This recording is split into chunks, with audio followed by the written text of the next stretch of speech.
Oke, selamat datang di mata kuliah metodologi penelitian. Hari ini untuk materinya kita akan membahas tentang proposal penelitian dulu. Karena selama saya masih menjadi dosen di sini, untuk materi TA1 atau sering kita sebut proposal skripsi, itu masih ada beberapa mahasiswa yang salah penurutan dan hanya copy paste tempat kakak tingkat atau teman sebaya kalian yang sudah melakukan TA sebelumnya. Nah, perlu kita pelajarin lagi, apalagi untuk proposal. Itu kalau TA1 itu namanya proposal ya Mas ya, soalnya batasannya dia belum sampai menganalisis. Dia hanya menyajikan calon yang apa yang akan kalian teliti. Jadi perlu bagian apa aja yang akan kalian teliti. Ya, di proposal penelitian itu nanti ada beberapa bagian yang harus kalian ketahui. Kita materinya pertama proposal dulu, baru kita nanti menginjak metodologi penelitian. Nah, di proposal penelitian atau TA1 kalian, nanti ada beberapa bagian yang harus kalian sajikan. Ada 3 bab. Ingat, 3 bab. Saya harap ini kalian bisa menjadi dipelajarin benar biar kalian waktu menyusun proposal nanti tidak sering salah. Kalau bagi mahasiswa yang ingin lulusnya cepat, ketika kalian nyusun proposal sering salah itu menghambat waktu kalian. Kalian harus bisa memperkirakan waktu konsultasi ke dosen, waktu penyelesaian kalian. Kalian bisa ngebut, bisa sehari selesai revisi. Apakah mungkin bisa dosen tersebut menyelesaikan dalam satu hari koreksi? Itu jarang ya kalau satu hari koreksi, soalnya tugasnya dosen itu lumayan banyak dan koreksinya juga lumayan banyak. Nah, bagaimana cara mensiasatinya untuk kalian bisa skripsi itu cepat selesai? Pertama, itu jangan sering salah dan jangan mengulang kesalahan. Yang kedua, kenapa saya bilang jangan mengulang kesalahan? Banyak sekali teman-teman kalian, kakak tingkat kalian yang udah melakukan skripsi, itu pengulangan kesalahan itu sama. Padahal dosennya itu sudah menuliskan jawaban di lembar kalian. Nah, itu karena kurangnya pendalaman tentang tugas akhir, tata cara penulisan.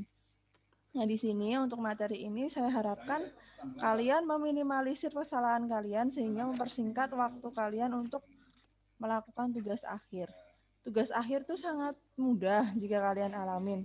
Saya aja dulu 2 bulan selesai, 3 bulan sama analisisnya, sama ngambil datanya. Jadi saya tuh lulusan tercepat waktu itu di universitas saya. Nah, dan S2-nya saya lulusan tercepat sejurusan saya dulu di UGM. Nah, jadi kayak gitu. Tapi kiat-kiatnya bagaimana, Bu? Nah, ini saya bagi kiat-kiatnya ke kalian jika kalian akan melakukan tugas akhir. Ini termasuk materi kuliah metodologi penelitian karena kalian nanti diharapkan outputnya adalah menyusun proposal penelitian. Draftnya aja. Jadi kalian kebantu untuk menyicil proposal kalian. Nanti koreksinya dengan saya dan bagaimana alurnya, Bu, atau bagian-bagiannya. Ada 3 bagian di sini.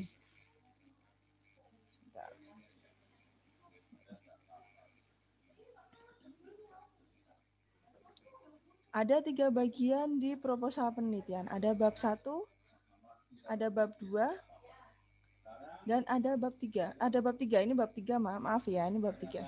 Bab 1 itu terdiri latar belakang masalah, rumusan masalah, tujuan, kegunaan penelitian atau manfaat penelitian, ada batasan masalah juga. Nah, terus bab 2 kita ada tinjauan pustaka, landasan teori. Bab 3 ada metodologi penelitian, lokasi penelitian, sumber data penelitian, jadwal, dan disertakan daftar pustaka. Nah, yang sering terjadi kesalahan pada kalian itu adalah bagian cara merumuskan dan menunjukkan masalah. Kalau latar belakang, sebagian besar dari teman-teman kalian, dari kakak tingkat kalian itu sudah benar. Karena mereka sudah tahu basicnya yang akan diteliti.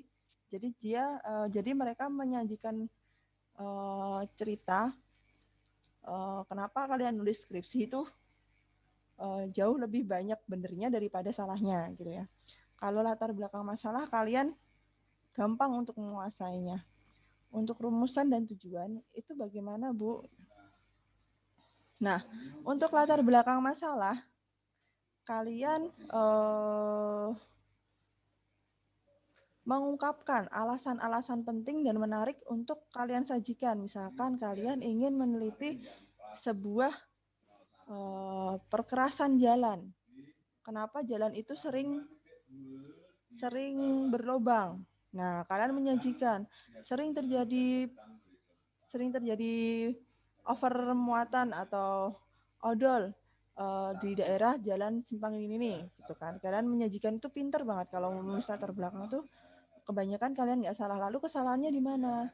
Ketika kalian merumuskan masalah dengan tujuan. Rumusan itu merupakan pertanyaan, sedangkan tujuan merupakan jawaban penelitian. Di sini saya akan menyajikan contoh ya. Saya contohnya langsung.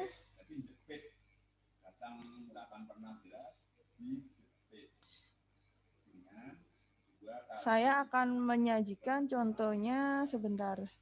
Saya habis ngoreksi teman kalian. Ini belum bentuk benar. Gaya S-nya mana ya? Sejajar yang dibebangi gaya S adalah batang diagonal. Sebentar, nunggu saya nyari contoh. Konstruksinya tidak terlindung, bebannya beban permanen. Nah, beban S-nya ini 1,6 ton.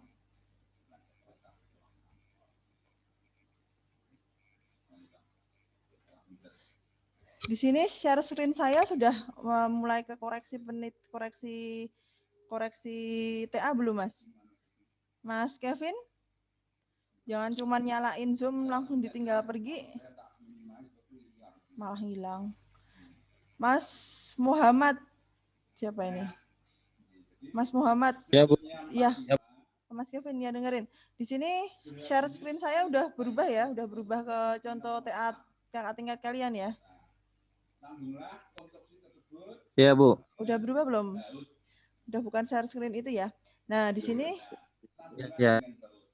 kalian bisa lihat beberapa orekan. Kalau masalah landasan teori udah bener ya. Rumusan masalah dan tujuan penelitian. Rumusan masalah merupakan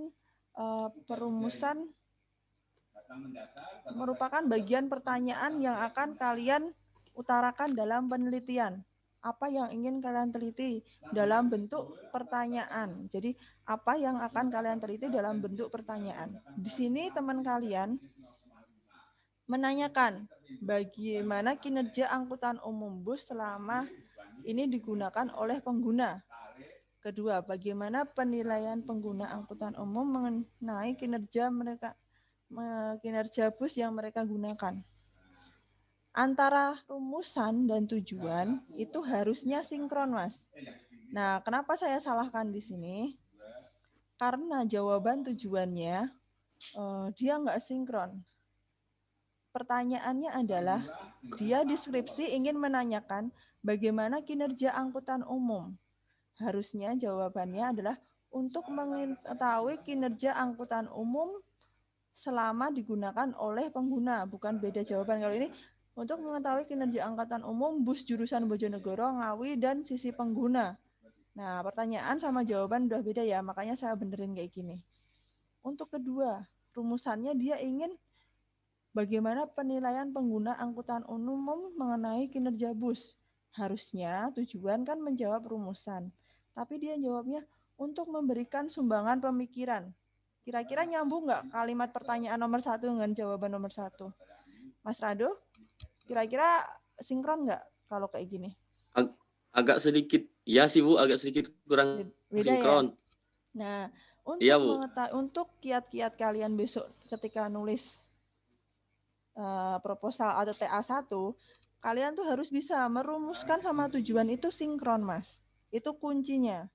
Jadi kunci jawaban ketika kalian akan nulis sidang TA1 itu Pertanyaan ada di poin A, jawaban di tujuan poin A juga.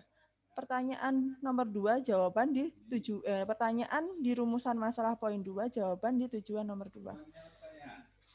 Untuk sampai tahap rumusan masalah dan tujuan penelitian masih ada yang belum paham dari 11 partisipan ini? Mas Agung, paham belum? Paham, Bu. Apa coba? Sinkron antara rumusan masalah Dengan yang tujuan. menjadi pertanyaan Jadi, kita dengan tujuan. Oke, jadi besok Mas Sebagai Agung. jawaban dari permasalahan. Oke, jadi besok Mas Agung ketika nulis sedang TA1, nulis TA1, udah tahu ya kalau rumusan itu seperti apa, tujuan itu seperti apa. Ya, jangan kayak gini. Iya, Ini Bu. kan salah ya, nggak kejawab ya. Nah, kayak gitu. Mas Aldo udah paham, Mas Kevin. Mas Kevin tadi belum jawab pertanyaan saya. Udah paham belum, Mas? Udah, Bu. Nah, berarti besok kalau rumusan tujuan udah bisa ya. Mas, dan ini mewakili teman-teman kalian. Mas Guni, udah paham? Mas Anugrah, Guni Anugrah. Halo, Mas Guni. Mas Guni? Mas Guni Anugrah? Tidur kayaknya. Mas Benjamin? Mas Benjamin? Mas Benjamin, saya nyalain unmute-nya loh. Sudah, Bu, sudah. Apa? Ya harus sinkronkan ini, Bu. Apa pertanyaan di rumusan masalah sama tujuan penelitian, Bu. Oke. Terima kasih udah paham. Berarti kita lanjut ke materi selanjutnya, manfaat penelitian. New share lagi.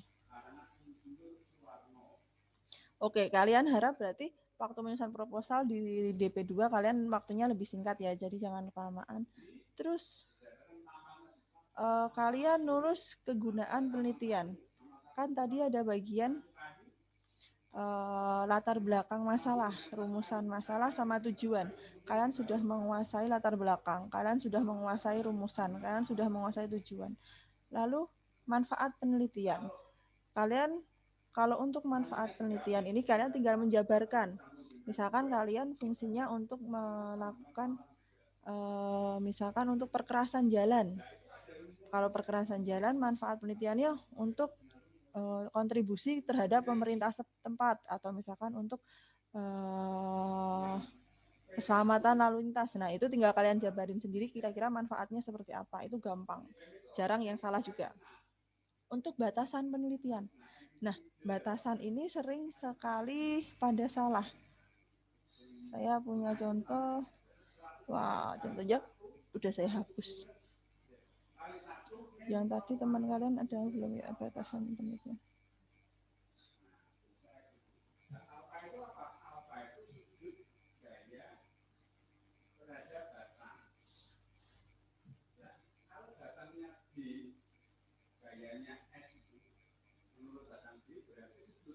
Ini contoh batasan masalah teman kalian.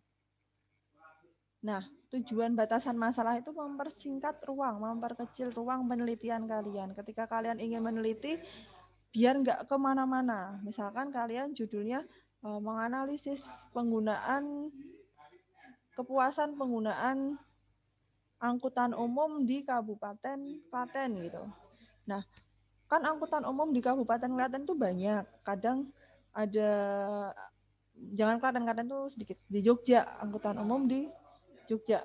Jogja itu kan banyak, ada angkutan umum Bus Trans Jogja, ada angkutan umum kereta api, ada angkutan umum Damri, dan lain sebagainya. Tujuan batasan masalah ini di sini kalian memperkecil lingkup masalah kalian. Ketika kalian hanya ingin mengukur kepuasan di bus Trans Jogja.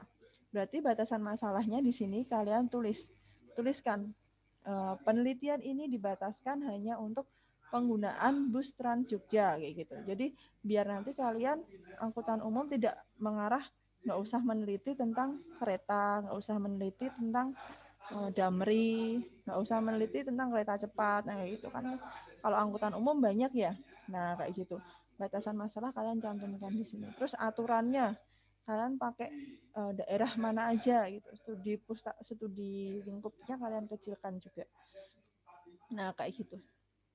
Kalau batasan masalah, kira-kira masih ada pertanyaan nggak? Mas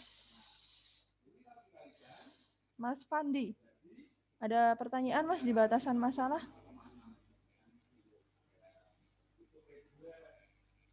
Mas Fandi, batasan masalah ada pertanyaan? Mas Fandi, nggak dengerin saya. Iya, Bu. Batasan masalah ada pertanyaan, Mas? Enggak, Bu. Jadi apa batasan masalah? Apa tadi, Bu? Jadi saya ulang ya, batasan masalah itu pembatasan lingkup permasalahan kalian, biar penelitian kalian nggak melebar kemana-mana. Jadi dilingkupin, dikecilin. Misalkan penggunaan angkutan umum. Angkutan umum itu ada banyak kan, ada kereta, ada damri, ada kereta cepat, terus ada bus Trans Jogja, ada bus yang melintas di Jogja itu bus Solo Jogja, kayak gitu kan. Nah, kalian biar pengen memperkecil lingkupnya yang kalian teliti misalkan hanya bus Trans Jogja, ya udah ditulis objek penelitian ini terbatas pada bus Trans Jogja, kayak gitu. Jadi kayak gitu ya, batasan masalah itu Oh iya, Bu. lingkup pengecilannya. Jadi bab 1 udah hampir beres kalian.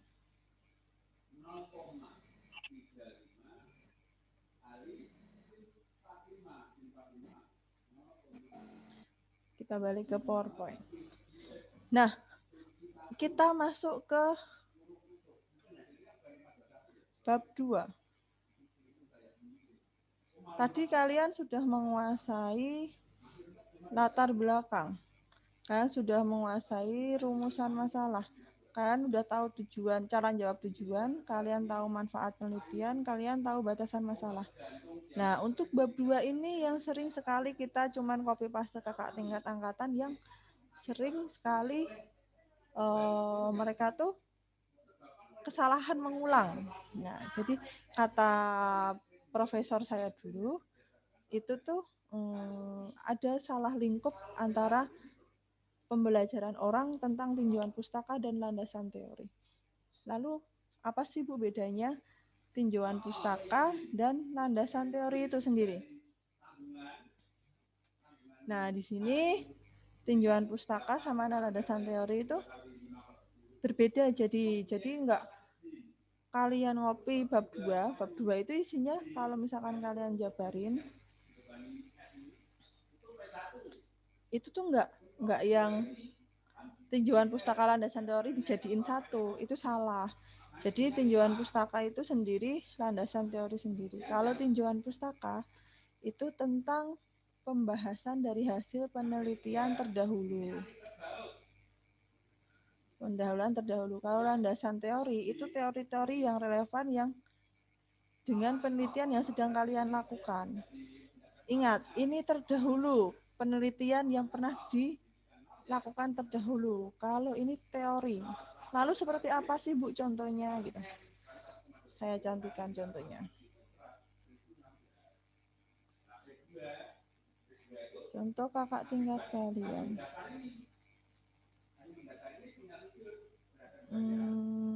Tempatnya siapa ya tadi ya?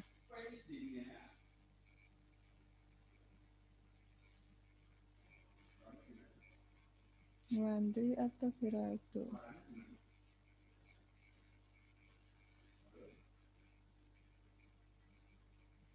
Saya lupa siapa tadi. Bentar saya carikan Mas. Tadi Wandri atau Viraldo ya?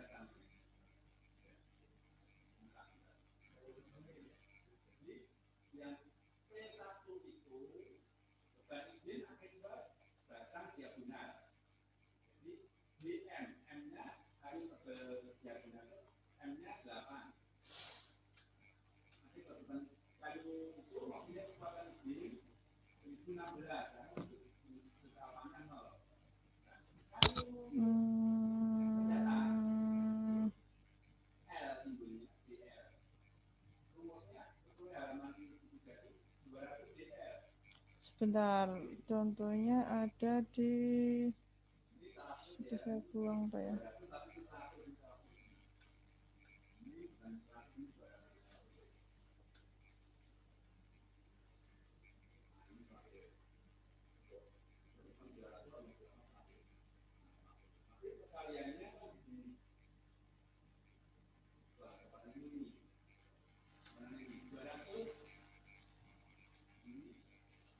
Ini ya.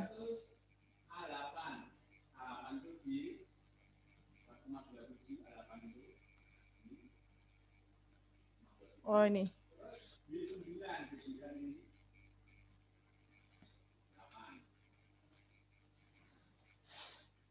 Nah, ini contohnya untuk bab 2. Bab 2 kalian nanti contohnya seperti ini. Di sini nanti ada contoh tinjauan pustaka dan landasan teori. Nah, di sini tinjauan pustaka landasan teori ini salah. Yang atas ini harusnya ini masih ada tulisan landasan teori ya, tinjauan pustaka dan landasan teori. Lalu apa itu tinjauan pustaka? Itu tentang penelitian terdahulu yang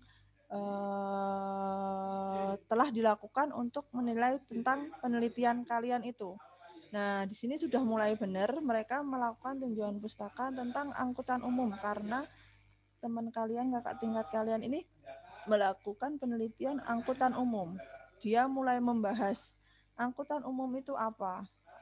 Nah, diperjelas dengan ini. Anang membuat kinerja, membuat jurnal tentang evaluasi dan dia menyebutkan penelitiannya si Anang tahun 2018 itu seperti apa. Dia menyebutkan tentang penelitiannya Lilias Teresia itu seperti apa. Dia menyebutkan penelitian Supriyanto Widayati itu seperti apa. Nah, itu tinjauan pustaka. Nah, di bab 2 untuk memisahkan tinjauan pustaka dan landasan teori itu disajikan keaslian penelitian. Nah, ini keaslian penelitian itu isinya tentang apa yang akan kalian teliti bedanya dengan penelitian-penelitian yang dilakukan terdahulu di dalam tinjauan pustaka. Jadi kayak gitu. Lalu, apa sih Bu bedanya landasan teori? Soalnya saya kalau di tinjauan pustaka dan landasan teori itu nulisnya apa? Nulisnya campur. Semua saya teori yang ada tentang materi itu saya masukkan ke bab 2. Itu salah. Nah, lalu apa sih landasan teori? Landasan teori itu tentang teori penyelesaiannya. Nah, nanti di situ memuat teori-teori apa aja caranya. Misalkan ini agak masih salah. Ini masih agak salah teman kalian ya, jadi masih salah. Nah, di situ menyajikan teorinya kalian itu tentang kinerja itu rumusnya apa, kinerja transportasi itu seperti apa, kinerja angkutan itu seperti apa. Nah, misalkan kalian penelitiannya tentang kinerja angkutan di desa apa gitu kan, berarti landasan teori itu tentang kinerja, rumusnya seperti apa, cara penyelesaiannya seperti apa, syaratnya seperti apa. Nah, harusnya seperti itu yang kalian sajikan, bukan semua teori-teori yang kalian masukkan plek di bab 2 tanpa kalian pisahkan antara tinjauan pustaka dan landasan teori. Nah, gitu. Sampai ke tahap ini saya ingin tanya, Mas, saya suka Mas Radu. Mas Radunya mana tadi? Mas Radu.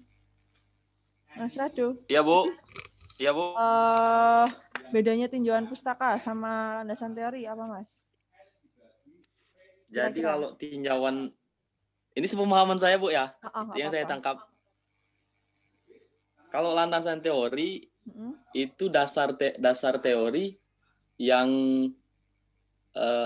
mendasari penelitian yang sedang diteliti dari teori yang ada gitu Bu ya. Nah terus kalau tinjauan pustaka itu referensinya dari peneliti yang terdahulu gitu. Siap, benar ya. Berarti kayak gitu benar ya Mas Rado, benar. Cuman cara penulisannya nanti agar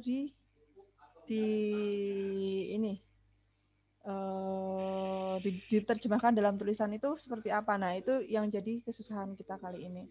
Nah, jadi tolong nanti untuk tinjauan pustaka sama landasan teori benar ungkapannya Mas Rado seperti itu. Kalau tinjauan pustaka kalian membahas tentang teori-teorinya seperti dahulu itu seperti apa. Lalu landasan teori-teori yang akan membangun penelitian kalian. Misalkan teorinya itu menyebutkan bahwa misalkan meneliti kapasitas parkir. Kapasitas parkir itu batasannya untuk menjadi dia menjadi daerah nyaman tuh seperti apa, angkanya berapa. Nah, itu disebutin di situ. Kalau misalkan ada tinjauan pustaka, kalian cuma menyajikan penelitian sebelumnya itu tentang apa saja, tentang material kalian tuh seperti apa aja. Nah, kayak gitu kalau tinjauan pustaka. Oke, untuk tinjauan pustaka landasan teori, parameternya Mas Rado saya anggap teman-temannya udah pada bisa juga. Nah, metodologi penelitian. Ini yang menjadi pokok permasalahan seringkali salah di teman-teman kalian dan kakak tingkat kalian ketika menyusun proposal. Nah, metode penelitian itu ada banyak sekali. Tapi kebanyakan teman-teman kalian tuh hanya copy paste tempat temannya sebelumnya yang skripsinya hampir sama. Dan copy paste-nya itu untuk teman kalian di sini hati-hati ya. Sekarang dosen tuh sudah pakai alat peneliti canggih. Jadi ketika kalian baca, ketika dosen mulai ngoreksi itu sudah pakai aplikasi yang bagus. Jadi tahu ketika kalian tuh ngopi tempat temannya siapa, itu kebaca. Sebenarnya kita tahu, kadang kita membiarkan. Nah, misalkan kalian bab 2 itu yang sering copy. Itu tuh ada yang copy plug dari skripsi kakak tingkat kalian yang sedang terupload. Nah, sekarang kan semua jurnal, skripsi dan lain sebagainya kan sudah diupload di media internet ya. Jadi semua bisa kebaca kalau plagiasnya seperti apa. Jadi hati-hati kalau kalian ingin menulis bab 2, kalau kalian hampir pengen sama, kalian bikin parafrase. Satu kalimat intinya sama tapi tulisannya berbeda, karena kalau enggak ketika kita membaca skripsi kalian pakai mesin, jadi di Google itu ada aplikasi bantu ketika membaca skripsi kalian tuh punyanya siapa sebelumnya. Nah, kayak gitu tuh sudah ada. Jadi kalian harus hati-hati. Saya dosen muda, jadi saya ngasih tahu ke kalian. Kalau udah koreksinya ke dosen muda, biasanya udah pakai yang kayak gitu. Ya, untuk teman-teman yang di Metopen ini, hati-hati ya kalau gunain yang plagiarisme. Nah, balik ke metode penelitian. Ini nanti butuh pembahasan lebar. Jadi untuk metodologi penelitian, karena ini mencakup mata kuliah kita hari ini, itu nanti saya skip dulu. Jadi materinya itu ada perpecahan. Nanti kita jelasin ada kualitatif, kuantitatif. Di dalam kualitatif itu ada apa, di dalam kuantitatif itu ada apa.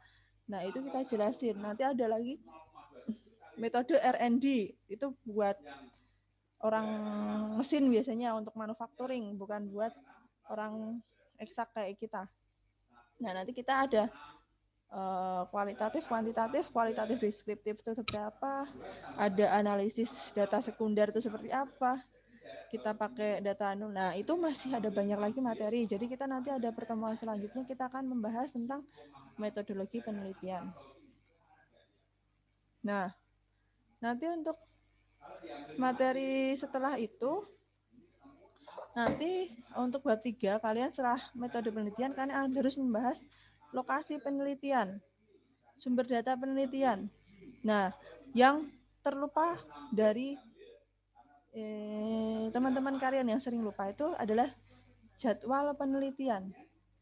Jadwal penelitiannya itu nanti biasanya di proposal atau TA1 itu harus dituliskan. Kalian prediksi mengambil datanya kapan, kalian proses analisisnya kapan, kalian selesai TA2-nya kapan, itu sebenarnya harus kalian cantumkan, tapi kebanyakan sering lupa kalian cantumkan. Itu cukup kalian bikin tabel bulan 1, bulan 2, bulan 3, lalu jadwal kalian apa aja dicantumin dalam tabel tersebut gitu. Contohnya besok saya sajikan ya. Nah, untuk materi sampai proposal penelitian ini dalam bab 1, bab 2, bab 3 ada pertanyaan tidak? Teman-teman, ada pertanyaan? NEM 17165. Ini saya screenshot ya daftar hadirnya ya, yang datang absennya hari ini ya. 17165, ini namanya siapa? Mas? Hadir, Bu. Ya, siapa? Diego Eufrasio Jago. Mas siapa, Mas? Diego Eufrasio Jago. Oke, Mas itu. Ada pertanyaan nggak, Mas? Ada pertanyaan tidak? Nggak ada, Bu. Tadi tinjauan pustaka apa, Mas?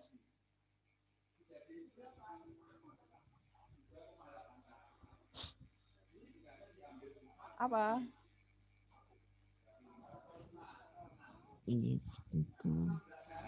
Apa? Tinjauan pustaka apa, yo? Itu namanya nggak paham. Percuma kuota kamu. Kalau buat kayak gini doang. Nah, jadi yang lain usahakan pas proses pandemi kayak gini didengerin semaksimal mungkin ya, soalnya kan maneman ilmu kalau misalkan ada kalian ambil, kalau tidak disajikan oleh dosen kalian berhak untuk meminta, itu hak mahasiswa. Oke? Kalau yang nggak paham bisa kalian chat saya, nanti hubungin saya. Ada pertanyaan siap saya buka, saya nggak menutup jam, selama itu jam operasional kantor saya akan balas dengan ketentuan saya harus sabar. Jadi yang chat saya tuh nggak cuma 1-2 orang mahasiswa, jadi nanti saya membuka pertanyaan untuk kalian yang ingin konsultasi ke saya tentang metode penelitian. Ini waktunya tinggal 1 menit kurang. Kalau nggak ada pertanyaan, ada pertanyaan? Oke, saya simpan daftar hadirnya, saya screenshot. Oke, kalau nggak ada pertanyaan, saya tutup mata kuliah Metopen kali ini. Karena waktunya udah mau habis, misalkan ada salah saya mohon maaf kepada kalian. Semoga kalian sehat selalu, semoga kalian dimudahkan dalam penulisan skripsi besok, dilancarkan sesuai target lulus kalian. Oke, saya tutup. Iya, ada pertanyaan? Nggak ada? Apa, Mas Kevin? Udah? Tidak, ibu kau belum masuk. Kan Mas Kevin baru ngobrol sama ibunya. Ya udah, kalau nggak ada, saya tutup. Wassalamualaikum warahmatullahi wabarakatuh. Selamat siang menjelang sore.